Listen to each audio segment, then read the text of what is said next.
President Donald Trump on Monday endorsed Lacey Johnson, a GOP congressional candidate running to unseat Minnesota Democratic Representative Ilhan Omar.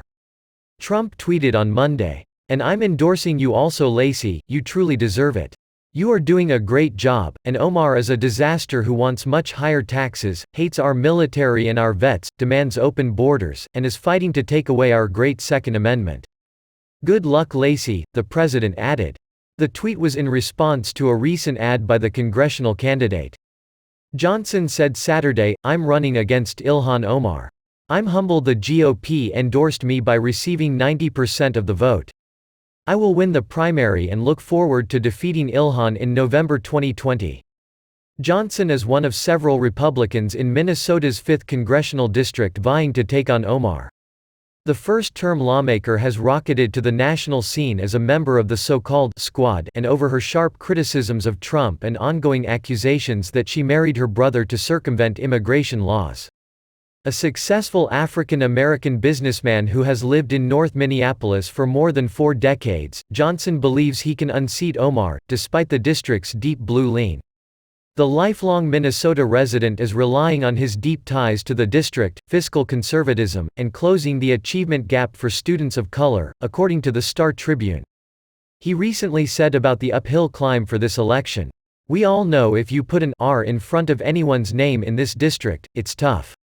I could be running against Popeye, and if Popeye had a D behind his name, I'm in trouble." But first, Johnson must win in the election's crowded GOP primary, which includes former White House correspondent Dalia Al-Aqidi and other candidates. Trump's endorsement of Johnson will likely give him strong momentum as he heads into the congressional primary elections, which will take place on August 11. The winner will then take on Omar in the general election on November 3. President Donald Trump once again took aim Monday morning at MSNBC anchor Joe Scarborough over an old conspiracy theory about the death of one of his congressional interns, calling him a psycho. Trump said, "Comcast should open up a long-overdue Florida cold case against psycho Joe Scarborough. I know him and Crazy Mika well, used them beautifully in the last election, dumped them nicely, and will state on the record that he is nuts. Besides, bad ratings." The tweet seems to have prompted an on-air response from the MSNBC host, who called it "extraordinarily cruel" and urged the president to "take a rest." Trump has repeatedly referenced the death of Scarborough's former Florida staffer Lori Klausutis, who died at 28 due to an apparent head injury.